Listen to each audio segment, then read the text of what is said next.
할렐루야. 참 좋으신 주님의 은총과 평화가 우리 가운데 늘 함께 계시기를 간절히 축원합니다. 매서운 겨울이 눈앞에 왔습니다.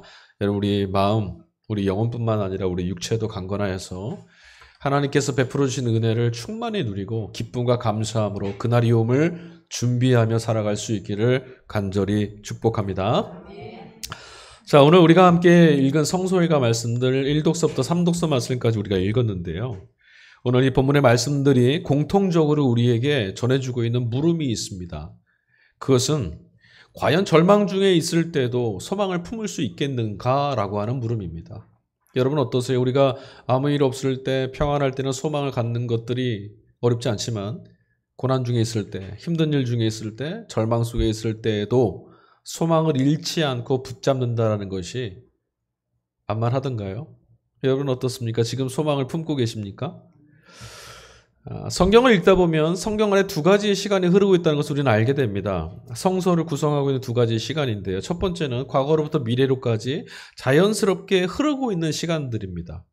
자, 성경을 펴서 읽게 되면 성경 텍스트는 바로 이 흐름 안에서 기록되어 있는데 천지창조부터 노아, 아브라함과 족장들, 출애굽, 왕조의 이야기와 이스라엘의 패망사까지 시간의 흐름대로 성경은 기록되어 있고 우리도 그 흐름대로 성경의 말씀을 읽고 있습니다. 자, 두 번째 시간은 어떤 것이냐면 미래로부터 과거를 되짚어서 반성하고 기억하는 시간입니다. 성경 이야기의 대부분은 성서 기자들이나 어떤 역사를 기록했던 사관들이 사건이나 어떤 일들이 있을 때 그것들을 그 옆에서 그 정황을 눈으로 보고 하나하나 일일이 그때그때마다 기록한 기록물이 아닙니다. 어떤 사람이 있었고요. 그리고 그 사람과 관련된 어떤 민족과 관련된 어떤 공동체와 관련된 사건이 있었습니다.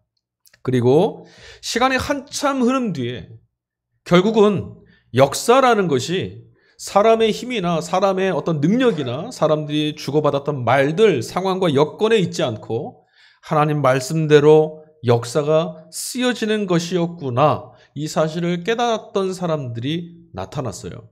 그들이 누구냐? 바로 하나님의 영에 감동됐던 성서기자들입니다.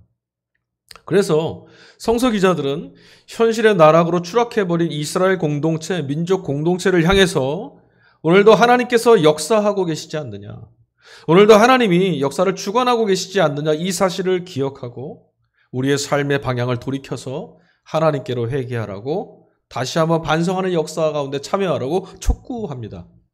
이것이 성경이 기록되고 쓰여졌던 방식입니다.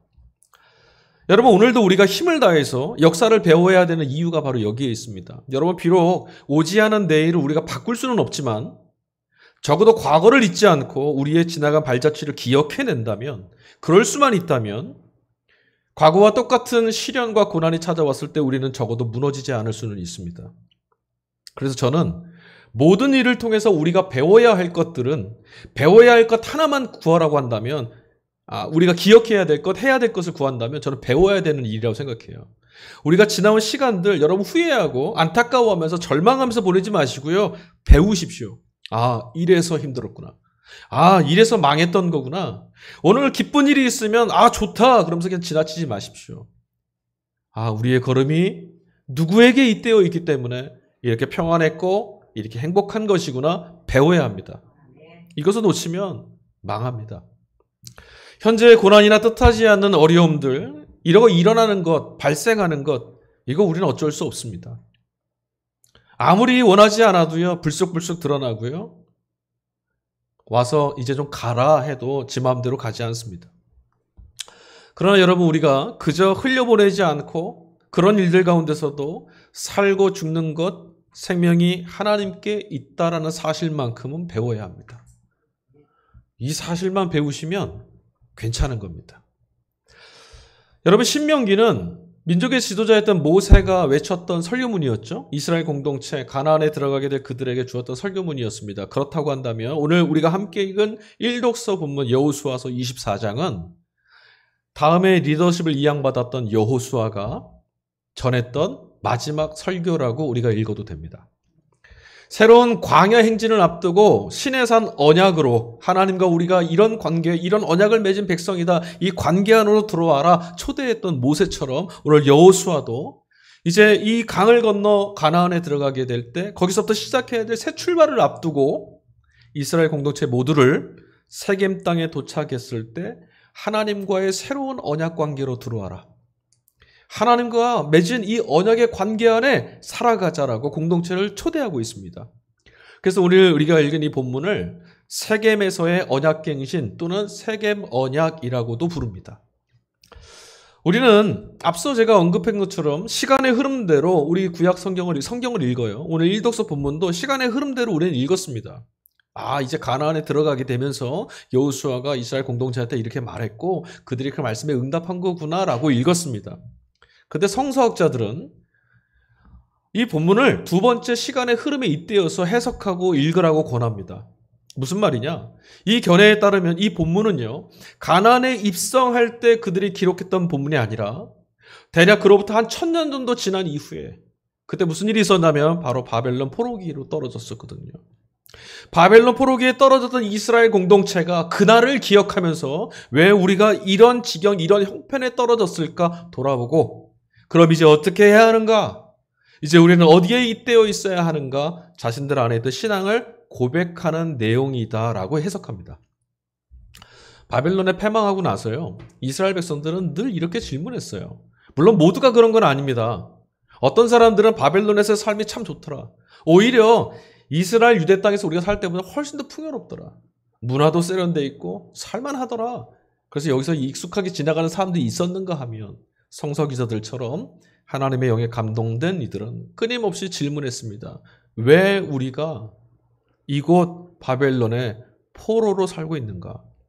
어쩌다가 우리가 하나님 백성이라고 하는 우리가 하나님의 성전 안에서 예배드렸던 우리가 이곳에 마로득 신전이 있는 이곳에서 노예로 살아야 하는가? 왜 이렇게 됐을까? 끊임없이 자신들이 처해 있던 현실을 반성하고 이런 일이 발생한 근원적인 이유가 무엇이었을까를 계속 질문했습니다. 그리고 그 신앙적이고 신학적인 반성과 통찰의 결론이 바로 우리가 읽었던 여호수아 본문 말씀입니다. 1000년 전 여호수아의 촉구에도 불구하고 우리도 당신처럼 하나님만을 믿겠다라고 응답했던 이 세겜 언약을 지켜내지 못했기 때문에 오늘 우리가 이곳에 있는 것이다 라고 말하는 거죠. 여러분, 우리는요, 어떤 일이 있으면 후회하고, 어떤 일이 있으면 원망하고, 어떤 일이 있으면 불평하고, 어떤 일이 있으면 낙담하고 절망합니다. 그런데 왜 내가 이런 삶에 떨어져 있을까? 하나님으로부터 약속을 받은 나인데 왜 이런 삶에서 나는 왜 이렇게 괴로워해야 되는가? 우리 질문하지 않아요. 여호수아 24장 19절 후반절, 당신들은 주님을 섬기지 못할 것입니다. 그분은 거룩하신 하나님이시며 질투하시는 하나님이시기 때문에 당신들의 허물과 죄를 용서하지 않을 것입니다. 이상하지 않습니까? 이스라엘 백성이 지금 세겜 언약으로 초대하는 이 여호수아의 이 초대에 우리도 하나님만을 믿겠습니다 했어요. 여러분이 지도자라면 어떤 마음 드시겠어요? 기특하십니다. 여러분의 결단을 축복합니다. 이렇게 해줘도 부족한데 지금 뭐라고 말하냐면 첫말이 이거예요. 아닙니다. 당신들은 결단코 주님을 섬길 수 없습니다. 결코 하나님을 섬기는 일, 하나님만을 섬기는 일은 없을 겁니다. 무슨 근거죠 이게? 여호수아의 우려는, 이 걱정은 정말 사실이 됐습니다. 신앙에서 패망했던 이스라엘의 최종적인 역사 해석은 바로 이것이었습니다. 당신들은 결코 하나님만을 섬기지 못할 겁니다. 그들도, 그리고 오늘 이 시대를 살아가는 우리도 하나님만을 믿는 신앙에서는 실패합니다. 자, 일독서 구약 본문을 읽으면서 우리가 깨달아야 될 것이 있습니다. 무엇을 깨달아야 되냐면 우리가 함께 읽은 복음서 말씀을 이 구약 본문에 비추어서 우리가 읽어내야 되고 깨달아야 될 것이 있어요. 자, 우리 복음서 말씀 다 아시는 말씀이죠. 다 들어보신 말씀입니다. 슬기로운 5처녀 이야기, 어리석은 5처녀 이야기 또는 10처녀 이야기라고 알려진 예수님의 비유 말씀입니다. 여러분 이 말씀을 읽으시면, 여러분 이 말씀을 들으실 때 오늘 어떤 마음이 드셨습니까? 신랑 일행을 기다리고 있던 처녀들이 10처녀에게 문제가 좀 생겼습니다. 도착 시간이 한참 지났는데도 신랑 일행이 도착하지 않는 겁니다. 연락이라도 있으면 좋은데 언제쯤 올지, 무슨 일이 발생할지 아무것도 알지 못합니다. 그저 기다려야 합니다. 결국은 기다리던 처녀들이 10처녀가 기다리고 있었는데 졸음을 이기지 못하고 잠에 골아 떨어졌습니다. 그리고 그 와중에 신랑 일행이 도착을 하는데 아플싸 기름이 떨어지고 말았어요. 5처녀는 기름을 넉넉하게 준비를 했습니다. 근데 나머지 5처녀는 이런 상황을 미처 예상하지 못해서 약속 시간 정확히 지켜서 오겠지. 당연한 거지 생각했다가 결국 기름이 떨어졌어요. 불을 못 붙였습니다. 그래서 부랴부랴 기름을 구하러 밖에 나갔다 돌아왔어요. 그런데 그 사이에 신랑 일행은 잔치집에 들어갔고 잔치의 주인의 문을 굳게 닫아서 잠겨서 그 나머지 5명은 들어가지 못했다라고 하는 이야기입니다. 우리가 이 본문을 읽을 때 예수님의 의도를 정확하게 집중하지 못하도록 우리 관심과 우리의 주의력을 흐트리는 어떤 내용들이 좀 있습니다. 2가지 정도 되는데요. 첫 번째, 좀 이상하지 않습니까, 여러분? 이 본문을 읽으시면서 어떻게 이럴 수가 있는가라는 생각 드신 거 없어요? 10처녀 중에 5처녀는 기름을 넉넉히 준비했습니다.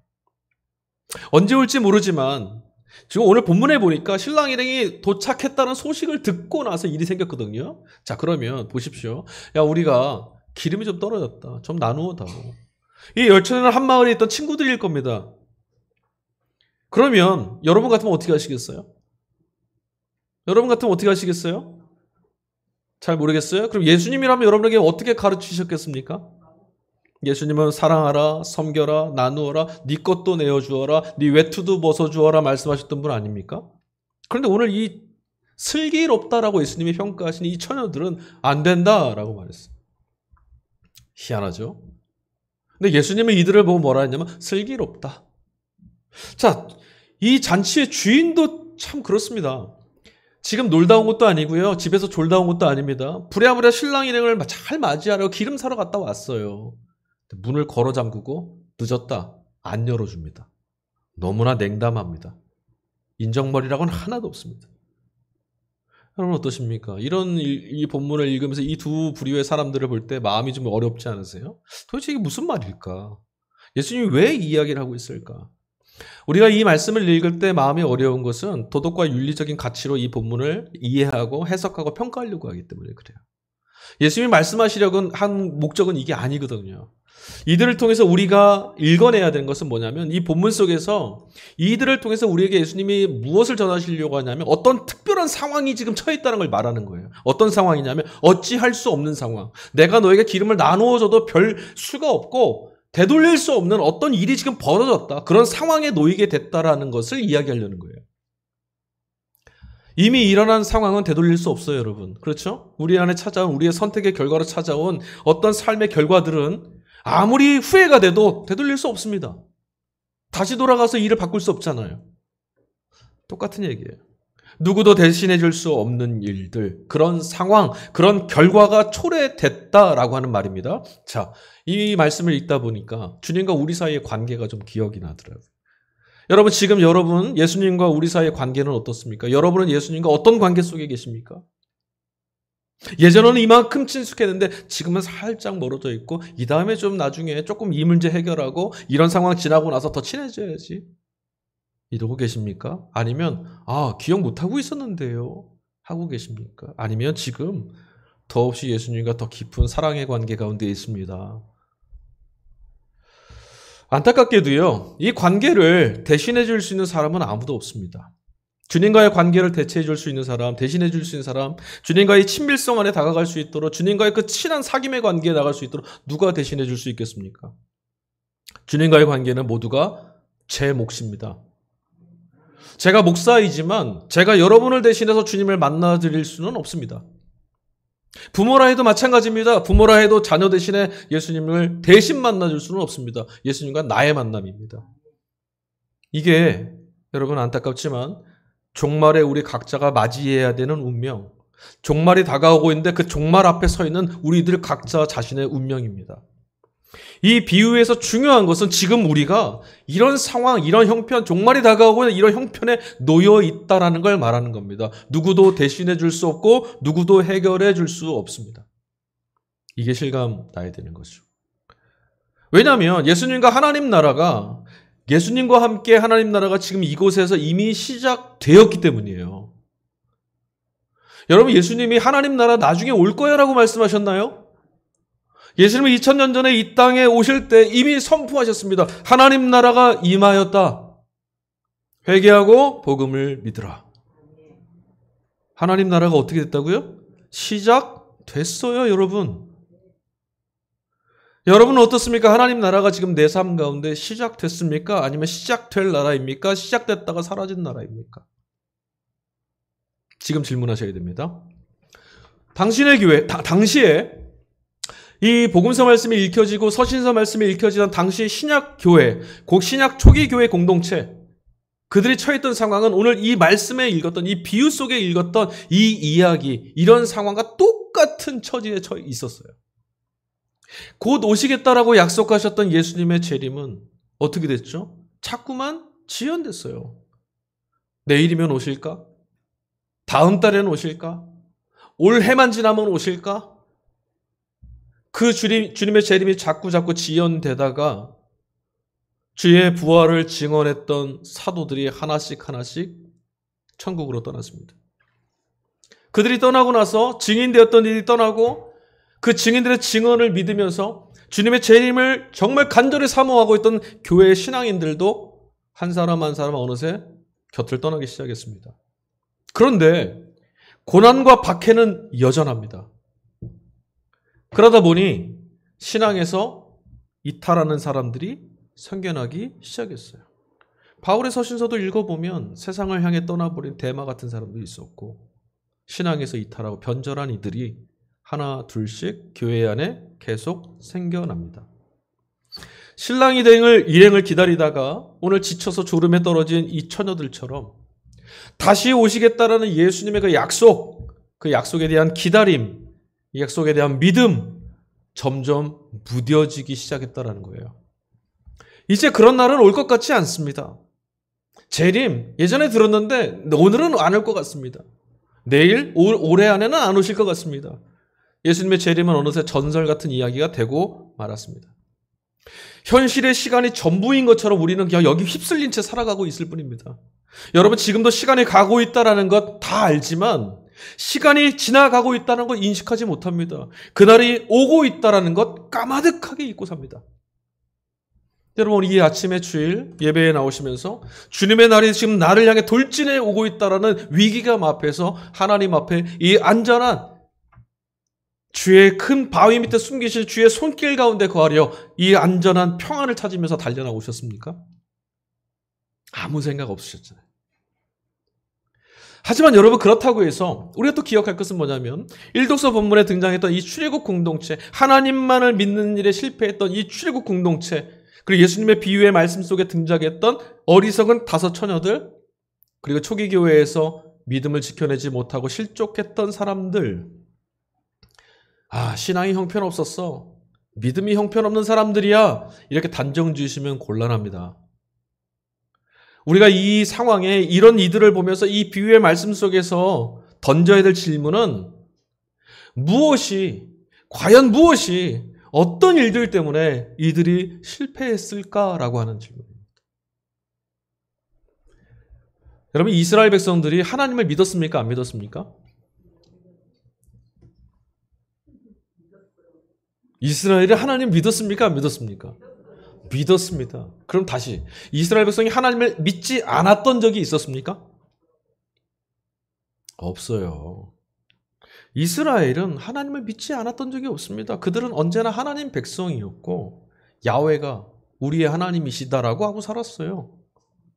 그들은 하나님을 믿지 않았던 적이 있던 게 아니라, 잘 들으세요, 하나님만을 믿는 일에 실패했을 뿐이에요. 때에 따라서 상황에 따라서 처해진 역사 안에서 그저 하나님 외에도 애굽이나 가나안이나 바벨론의 신도 필요했을 뿐이에요. 기름을 준비했던 처녀와 달리 기름을 준비하지 못했던 이 5 처녀 한번 생각해 볼까요? 이 처녀들의 잘못이 뭡니까? 그들이 신랑을 기다리지 않았나요? 그들도 신랑 일행을 기다렸습니다. 잠이 오는데도 참아가면서 신랑 일행을 기다리고 있었어요. 졸음과 싸우면서. 신랑 일행들이 올 것이라는 걸 믿지 않았나요? 아니요, 믿고 있었습니다. 초기 교회의 상황은 어땠을까요? 믿음에서 떨어진 이들이 예수님을 믿지 않았습니까? 예수님을 믿고 있었기에 믿음에 떨어졌어요. 예수의 재림, 예수님이 다시 오신다라는 거 그들이 기대 안 했을까요? 기대했습니다. 그들도 십자가와 부활, 다시 오시겠다고 했던 예수님의 약속을 믿었어요. 본문 속에 등장한 이들에게 일어났던 그리고 초기 교회 성도들에게 일어났던 치명적인 이 문제는 따지고 보면요, 그들 책임이 아닙니다. 왜 이들이 이렇게 됐죠? 왜 이들이 무너졌습니까? 여러분, 우리는 왜 주님을 향한 이 뜨거운 믿음 안에 살면서도 어떤 때 무너집니까? 오늘 본문의 비유의 말씀대로 하면 이 사건의 모든 책임은 신랑 일행에게 있어요. 그렇지 않아요, 여러분? 아니, 제때 도착하기만 했다면 이 5 처녀가 기름 사러 나갔다가 밖에 나갔다 못 들어온 일 없어요. 제때 신랑 일행이 도착만 했으면 졸다가 그때를 놓칠 일 따위는 없지 않겠습니까? 곧 오시겠다라고 했던 말씀대로 주님이 오셨다라면 초대교회 성도들 가운데 믿음에서 실족한 이가 있었겠습니까? 곧 오시겠다라고 했던 예수님의 말씀이 지금 이행이 됐다면 오늘 우리가 이 각박하고 척박한 세상 속에서 치열한 신앙의 이 투쟁 같은 신앙 가운데 이런 삶 가운데 내몰려 신음하고 고통스럽고 절규할 일들이 있겠습니까? 그러나 여러분, 성경은요, 이런 우리 사정과 우리의 변명과 우리의 구실과 어떤 이유들 이런 것들을 전혀 듣지 않고 딱 하나만 말하더라고요. 뭐라 말하냐면 성경은 하나님만을 믿으면 살 것이고 하나님만을 믿지 못하면 죽을 것이다. 거북하셔도 어쩔 수가 없습니다. 그러니 여러분, 우리에게 낭패인 거예요. 하나님만을 믿지 못하도록 만드는 현실의 상황 안에 있는데 하나님만을 믿을 수 없는 주의 재림이 지연되고 있는 일이 이런 형편에 놓여 있는데 그렇지 않으면 죽는다? 생명이 없다? 그리고 우리에게는 이런 일들을 이런 형편을 극복할 능력이 없더라. 그러니까 낭패인 거죠. 여러분, 우리가 아무리 믿음이 좋아도 고난이 계속 된다면, 주님의 응답이 계속 지연되는 것 같다면 우리도 다 넘어질 겁니다. 그래서 여러분, 우리는 답을 찾아야 되는데, 여러분, 그럼 우리는 이 능력이 없고 이겨낼 수 없고 버텨낼 수 없고 기다릴 수 없는 그냥 형편 가운데 짓눌리고 소망은 절망으로 바뀌고 믿음은 그냥 불신으로 떨어지는 우리가 어떤 답을 찾아야 주님 앞에 다시 설 수 있을까요? 여러분, 어디서 답을 찾으시겠습니까? 우리는 이 답을 세상에서 찾을 수 없지 않겠습니까? 우리는 이 답을 어떤 성공한 이들에게 찾을 수 없지 않겠습니까? 우리는 이 답을 세상에서 부유한 사람, 성공한 사람, 잘 사는 사람, 어떤 누군가에게서 찾아낼 수 없지 않겠어요? 우리는 세상에서 답이 없기에 하나님께 답을 찾는 자들이니까. 여기선 답이 없잖아요. 그런데 우리는 여전히 여기서 답을 좀 찾으려고 합니다. 답이 안 보이니까 여기서라도 찾겠다고 우리 두리번 거려요.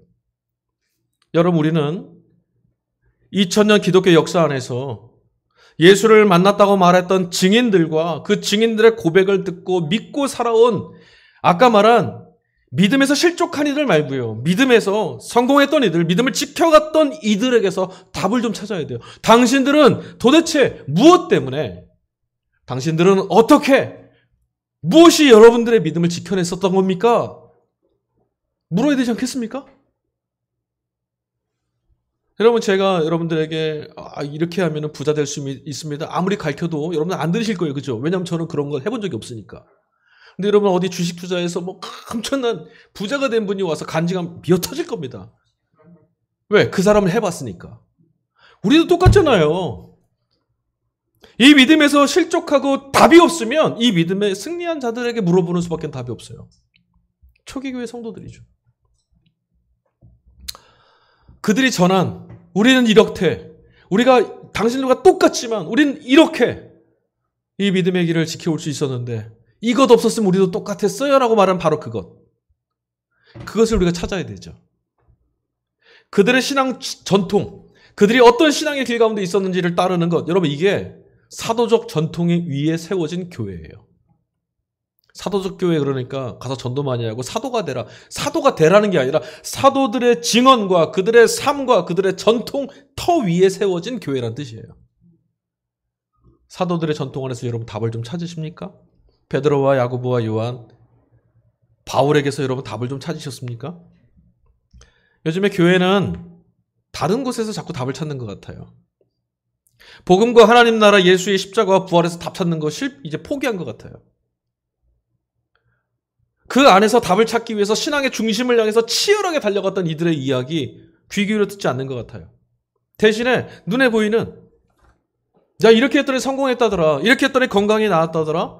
이렇게 했더니 바라는 것들이 다 이루어졌다더라 하는 어떤 이야기들 거기서 답을 얻으려고 막 하는 것 같아요. 하나님 외에 다른 신을 필요로 했던 이스라엘하고 우리가 똑같아 보여요. 하나님만 계시면 된다면서요. 예수님만 있으면 된다면서요. 비틀거리고 아파하고 쓰러지던 때라고 해서 여러분 우리가 믿음이 없었던 적이 있었습니까? 예수님은 겨자씨 한 알만한 믿음만 있어도 된다고 하셨잖아요. 여전히 우리가 하나님을 믿고 있었지 않습니까? 그리고 하나님은 믿기를 포기하지 않고 믿음대로 되기를 간절히 바라지 않았었습니까? 다만 그리고 그저 우리가 무엇을 실패했냐면 주님을 믿지 않았던 것이 아니라 주님만을 믿는 것에 실패했었다라는 것. 이게 오늘 우리가 기억해야 될 말씀입니다. 주님을 믿는다고 하면서도 불안과 두려움 속에서 끊임없이 우리 자신들을 건져줄 이런 문제로부터 평화를 가져다 줄 무언가를 우리는 또 찾고 있었습니다. 하나님이 계시면, 하나님이 붙잡아 주시면, 하나님이 위로해 주시면 살 것 같습니다라는 말 대신 하나님으로부터 오는 무엇이 있으면 살 것 같고 하나님이 주시는 이것 있으면 살 것 같고 하나님이 이렇게 보여주시는 그것 있으면 안심이 될 것 같습니다라고 말해왔습니다. 하나님의 경험이 우리의 충만함 여러분 맞습니까? 하나님은 충만하신 분인가요? 하나님은 우리에게 충만을 허락하시는 충만하신 분이십니까? 예수님 안에 생명이 담겨 있는 것이 맞습니까? 하나님께만 생명이 있는 것이 맞고 생명은 하나님께만 속해 있는 것이 맞습니까? 그렇다면 왜 주님께 묻지 않고 왜 주님께 듣지 않고 왜 주님께 배우려 들지 않고 왜 하나님 찾는 일에 우리는 이렇게 소홀해지고 있는 거겠습니까? 우리는 의외로 주님 한 분만이면 충분합니다라고 하는 이 말의 의미를 잘 알지도 못하고 믿지도 못할지 모릅니다.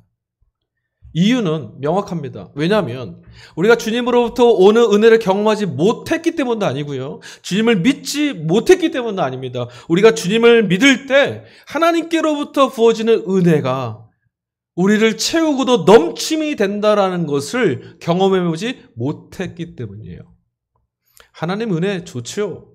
하나님께로부터 오는 신령한 은혜 감사합니다. 하나님이 주시는 이 마음의 평안 충복합니다. 그런데 이것만으로는 부족한 것 같아요. 채우고도 남을 만큼의 충만을 경험해 본 적이 없어요.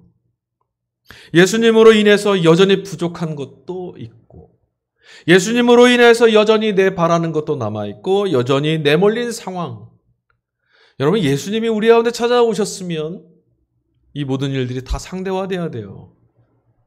이 모든 일들을 덮고 아니 생각조차 나지 않게 이전 일은 다 지나가 기억조차 못하게 하는 기쁨이 그리스도 예수 안에 담겨있는 하나님 나라예요. 그러면 여러분 우리가 예수 생명을 예수 안에 담겨있는 능력을 경험해야 되지 않겠습니까? 그러면 다 해결되는 건 아니겠습니까? 그런데 오늘도 여전히 우리는 예수를 믿으면서도 부족한 것이 너무 많습니다. 예수를 믿어도 여전히 성공해야겠고요. 예수를 믿으면서도 자기 개발도 해야 되고요. 예수를 믿고 있지만 이런 사람도 돼야 되고 예수를 믿고 있지만 해야 할 일이 너무 많고 예수를 믿고 있지만 교회도 성장시켜야 합니다. 2000년 전에 그들은 이렇게 살았다더라. 그들이 이렇게 했다더라. 그러니 우리도 이렇게 해보는 것이 어떻겠느냐라고 도전은 참 많은데 정작 무엇이 그들이 믿음을 지킬 수 있도록 해주었는지 무엇이 절망 속에서도 그들이 소망을 갖고 살 수 있게 해준 것인지, 무엇이 비참한 현실 속에서도 그들이 기뻐하라 말할 수 있었던 것인지, 이 본질적인 것에 우리가 질문하지 않고 있다는 거죠. 그런 방식으로 했더니 문제가 해결됐다 하더라. 여러분, 그런 소리 이제 듣지 마십시오. 그런 방식으로 했더니 병이 나았다더라. 그것도 우리에겐 필요한 것이 아닙니다. 그런 식으로 했더니 자녀들이 성공했더라. 그것도 필요 없습니다. 그런 식으로 했더니 교회가 성장했다더라. 그것도 필요 없습니다. 우리에게 필요한 것은 주님이 누구이시냐? 하나님은 어떤 분이시냐? 주님만 우리 안에 있으면, 하나님만 우리가 경험할 수 있다면 이 모든 일은 우리의 문제가 아닙니다. 바리새인과 서기관들과 장로들이 어땠습니까? 그들은 우리가 이런 식으로 해왔다더라 하는 이 전통을 포기하지 않고 그것을 붙잡고 있다가 예수를 거부하고 그를 살해했습니다. 바울이 다시 살아온다면, 존 웨슬리 목사님이 다시 이 땅에 온다면, 예수님이 다시 오신다면 과연 우리에게 너희도 우리와 같은 길을 걷고 있구나라고 말씀하실까? 여러분, 우리들에게 최선이 뭐겠습니까? 그리스도인이라는 이름을 갖고 살아가는 저와 여러분들의 최선 말입니다. 우리가 할 수 있는 최선은, 오늘 교회로 모여있는, 오늘 이곳에 모여있는 우리 서로에게 할 수 있는 최선의 일, 기독교 2000년 역사를 지탱해왔던 가장 중요한 핵심, 네, 오늘 말씀에 이렇게 쓰여 있습니다. 그러므로 너희는 깨어 있어라. 너희는 그날과 그 시각을 알지 못하기 때문이다. 깨어 있으라. 그날과 그 시간을 알지 못하니까. 그렇죠. 깨어 있어야 될 이유는 시간을 알고 있다면 그때 일어나면 되니까 괜찮지만 알지 못하니 깨어 있으랍니다. 근데 여러분, 어떠세요? 이거 지금 누가 하신 말씀이죠? 예수님이 하신 말씀입니다. 그날과 그때를 알지 못하니 깨어 있어라. 여러분, 그렇다고 하셔도 이 말씀 듣고 오늘부터 나 이제 한 잠도 자지 않을 거야. 밤을 꼬박꼬박 지새우면서 언제 오실려나? 그분이 언제 오실까? 내가 제일 먼저 맞이해야지. 잠 안 주무실 건가요? 속으로 뜨끔하신 분이 있는 것 같아요. 하루 이틀 정도라면 그럴 수 있죠. 일주일? 좋습니다. 일주일 정도면 그럴 수 있습니다. 하지만 문제는 뭐냐면 신랑이 언제 올는지, 언제 도착할지 알 자가 없다라는 겁니다. 무턱대고 잠을 안 자고 밤을 지새우겠다고 덤벼들다가는 정작 중요한 순간에 오늘 이 처녀들처럼 졸음에 떨어질 수도 있어요. 그리고 여러분, 본문 잘 읽어보시면 알지만 사실 이 10처녀 모두 졸고 있었습니다. 어리석은 처녀들이 자고 있었다. 제가 교회 학교 때 그렇게 배웠거든요. 아니더라고요. 다 졸고 있었어요. 예수님이 지금 깨어있으라고 말씀하셨잖아요. 그러고 보면 이 처녀들이 잠자지 않는 게 깨어있는 거라면 다 잤어요. 다만 슬기로운 이 처녀들의 차이점은 뭐였냐면 기름을 충분하게 준비했다더라. 그러니까 잠을 자지 않는 게 중요한 게 아닙니다. 충분히 기름을 준비하는 것이야말로 깨어있으라는 주님의 말씀의 핵심이라는 거예요. 자, 여기서 기름이 정확히 무엇인지는 우리 알 수 없어요. 그냥 기름이라고 말씀하셨어요. 이거 억지로 막 풀이해서 이상한 얘기 하시는 분들 듣지 마시고요. 기름이 뭔지도 중요하지 않습니다. 중요한 것은 신랑이 언제 오는지 모른다라는 게 더 중요해요. 여러분, 이거 되게 아득하니까 답답하시죠? 여러분, 신랑이 언제 올지 모르는 상황, 이런 상황에 내몰리게 되면 누구라도 초조하고요, 불안하고요, 혹시 시간을 놓칠까, 혹시 잃어버릴까 두려울 수도 있습니다. 그런데도 여러분, 이 말씀이 단순히 깨어있지 못한 자들이나 깨어있지 못한 사실을 지적하고 경고하시는 말씀이라면 이거 예수님이 우리에게 너무 가혹하신 거예요. 앞서도 말씀드렸지만 우리 깨어있지 못할 수가 없어요. 아니, 깨어있을 수가 없어요. 애들 졸을 때도 있고요, 졸음을 이기지 못할 때도 있고요. 그렇지 않습니까? 마치 여러분 깨어있지 않으면 안 된다, 이거 너네 이 책 이렇게 부르신다면 구원에 대한 모든 책임을 너희가 짊어지라고 하는 말씀처럼 들려요. 네가 깨어있지 못했기 때문에 못 들어간 거야. 이런 말씀을 다시 한번 찬찬히 읽어보십시오. 여러분, 지금 예수님께서 오늘 이 본문의 신랑은 예수님이실 텐데 예수님이 이 본문의 말씀을 어떤 사람들에게 지금 주고 계시는 걸까요? 누구 들으라고 이 말씀하신 거예요? 어떤 사람들에게 이 말씀을 하고 계신지를 기억하셔야 돼요. 오늘 이 신랑을 기다리는 처녀들의 입장이 초기 교회 공동체의 상황과 똑같다고 말씀드렸죠. 네, 맞아요. 예수님이 이 말씀을 누구에게 주신 거냐면 교회에게 주신 거예요. 우리들에게. 다시 말하면 모두가 절망하고 주님 아닌 세상과 타협하며 살아가는 그런 날은 없을 것 같아. 이제 돌아가야 될 것 같아. 어쩔 수 없어라고 말하는 이런 시대에서 여전히 오실 주님께 인생을 걸고 믿음을 붙들고 한 걸음 한 걸음 치열하게 이 믿음의 자리를 살아가고 있는 교회를 향해서 주신 말씀이라는 거예요. 저는 이 말씀을 들을 때 얼마나 위로를 받는지 몰라요.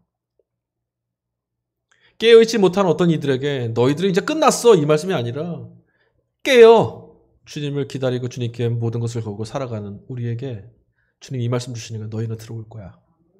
내가 너희를 영접할 거야. 그날이 언제일지는 모릅니다. 그러나 오히려 그날을 모르기 때문에 주어진 모든 시간을 하나님 나라, 하나님 통치의 시간, 주님이 우리를 용납하시고 받아주실 시간, 기쁨의 시간으로 기대하며 살아갈 수가 있게 될 수 있어요. 오늘 교회인 우리, 성도인 우리가 이 신앙 안에서 주님의 말씀을 듣고 위로를 듣고 함께 나누어야 될 오늘 이 공간 안에서 우리가 함께 기대해야 될 것, 위로할 수 있는 말씀 이것 하나밖에 없습니다. 서신서 말씀에 바울 사도가 데살로니가전서 4장 17절 18절에 이렇게 말합니다. 그 후에 우리 살아남은 자들도 그들과 함께 구름 속으로 끌어올려 공중에서 주를 영접하게 하시리니 그리하여 우리가 항상 주와 함께 있으리라. 그러므로 이러한 말로 서로 위로하라. 우리의 위로, 성도의 위로가 어디 있다는 거예요? 그날이 올 겁니다. 그날에 우리가 주님께 들림 받을 겁니다. 그날에 이제 우리가 주와 항상 함께 있을 겁니다. 이게 성도의 위로예요. 교회의 위로고요. 바울이 초기 교회 공동체와 함께 나누던 이 위로가 2000년이 흐른 오늘 저와 여러분에게도 큰 위로가 될 줄로 믿습니다. 이 말씀이 우리 안에서 그렇지요 라고 위로가 돼야 돼요. 주님과 함께하는 것이 복이라고 했던 이 초기 교회 성도들이 붙잡고 있던 이 마지막 날의 소망이 우리에게도 소망이 돼야 돼요. 그래야 우리는 위로받을 수 있어요. 그래야 우리는 일어설 수 있고요. 그래야 우리는 이 길을 끝까지 갈 수 있어요. 기독교 신앙의 핵심이 뭔지 아십니까? 바로 그날에 있습니다. 그날. 우리가 이 신앙을 우리 같은 사람들이 어떻게 믿음을 지켜갈 수 있겠어요, 여러분? 근데 이 신앙이 그래도 튼실하게 비틀거릴지만 절지라도 넘어지지 않고 넘어지더라도 다시 일어나 갈 수 있는 것은 그날이 있기 때문이에요. 그날이 없으면 우리 못 가요. 고단한 인생이랄지라도 오늘 우리는 주어진 삶을 감당하고 인내하고 버티며 살아갑니다. 왜? 그날이 오고 있기 때문이죠. 그날이 오고 있다는 이 사실을 주의 약속의 말씀을 기억하고 그 약속의 말씀에 우리를 향해 돌진해 오고 계시는 예수님께 집중하는 것. 세상의 흐름이 계절이 바뀌는 것이 내 안에 하루하루 지나가는 시간들 모두가 그 시간들에 이어져 있다는 것에 집중하고 살아가는 거죠. 그러면 그런다고 뭐가 바뀌겠는가? 너 그렇게 산다고 했는데 삶에서 바뀐 게 뭐가 있냐? 뭐가 달라졌냐? 신랑이 또 언제 오는 거야? 언제쯤 온다는 거야? 오기는 하는 거야? 여러분 이런 질문이 우리 안에서 또 일어날 수도 있고 우리에게 이런 질문을 하는 분들도 있을 겁니다. 그러나 여러분 잘 생각해 보세요. 이런 물음, 이런 의심은 그토록 기다리던 신랑이 도착하고 잔치가 시작되는 순간에는 무의미한 말입니다. 무의미해요. 다시 한번 말씀드릴게요. 신랑이 도착하고 잔치가 시작되는 순간에 이 질문들은 무의미하지 않습니까? 이미 왔는데 뭘 언제 오냐고 물어보고. 그런데 여러분 우리는 이미 이 기쁨을 맛본 사람들입니다. 예수 그리스도를 믿을 때 우리 안에 하나님 나라가 시작됐기 때문입니다. 그날은 아무도 모릅니다. 다시 말하면 바로 내일이라도 이 세상이 완전히 하나님의 절대적인 생명으로 바뀔 수도 있습니다. 뿐만 아닙니다. 오늘 우리가 이 예배를 마치고 나가는 순간 하나님의 절대적인 통치가 이루어지는 것을 갑작스레 우리가 목격할지도 모릅니다. 다 알 수 없는 방식, 우리가 이해하기 어려운 비밀스러운 방식으로 이미 그날은 우리 문 앞에 와 있습니다. 이게 예수님 말씀입니다. 여러분 이제 우리는 큰 기다림의 계절을 맞이하게 됩니다. 대림의 절기를 준비하는 저와 여러분의 기대 안에 지난 한 해의 모든 시간이 하나님의 구원 안에 있는 시간이었다라고, 하나님이 우리를 지키시고 구원해내시는 그런 시간이었다라고 경험할 수 있기를 간절히 바랍니다. 예수 그리스도의 시간에 여러분 마음과 영혼과 삶을 집중하며 살아가십시오. 세상이 이야기해주는 저 달력의 시간을 따라서 살지 마시고 하나님의 때가 우리를 향해 어떻게 오고 있는가, 나는 지금 하나님의 때에 어느 순간에 살고 있는가를 주목하며 사십시오. 그것이 주 안에서 깨어서 살아가는 삶입니다. 그러면 어느 순간 눈을 뜨고 보니 그날이 도적같이 우리에게 찾아와 있을 것입니다. 이 시간 함께 찬양하겠습니다.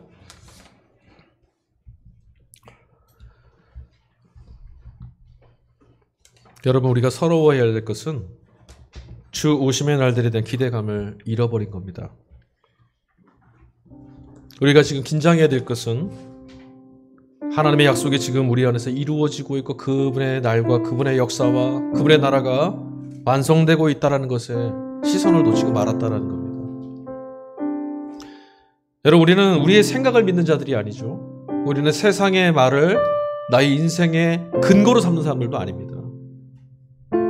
국제 정세가 이렇고 상황이 이렇게 돌아가고 인류의 문명은 이렇게 돼갖고 우리의 인생은 이렇게 될 거야. 누가 그렇습니까? 저와 여러분들은 기록된 하나님의 말씀, 폭로된 하나님의 계시, 우리 안에서 모든 것 대신 말씀이신 그리스도, 그분을 믿는 사람들 아니겠어요? 하나님의 말씀을 귀히 여기시고 말씀이 우리에게 주신 이 시간에 대한 경고를 깊이 새기셔서 하나님의 나라가 이미 우리 안에 찾아왔고 그 나라가 이루어지고 있다는 걸 믿음으로 보게 된 사람처럼 사십시오. 보이지 않걸랑 성령께 간구하십시오.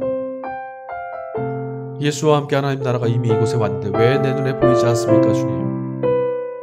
그 경외로우신 하나님의 역사가 내 눈에 들어오게 해주십시오.